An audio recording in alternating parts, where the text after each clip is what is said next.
ایک مرتبہ حضرت معاذ بن جبل رسول اللہ صلی اللہ علیہ وسلم کے پیچھے سواری پر سوار تھے۔ آپ نے فرمایا، اے معاذ، میں نے عرض کیا حاضر ہوں یا رسول اللہ۔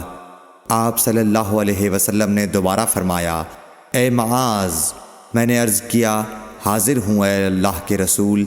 آپ صلی اللہ علیہ وسلم نے سے بارہ فرمایا، اے معاذ، میں نے عرض کیا حاضر ہوں اے اللہ کے رسول۔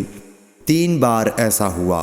اس کے بعد آپ صلی اللہ علیہ وسلم نے فرمایا کہ جو شخص سچے دل سے اس بات کی گواہی دے کہ اللہ کے سوا کوئی معبود نہیں ہے اور محمد صلی اللہ علیہ وسلم اللہ کے سچے رسول ہیں، اللہ تعالیٰ اس کو دوزخ کی آگ پر حرام کر دیتا ہے۔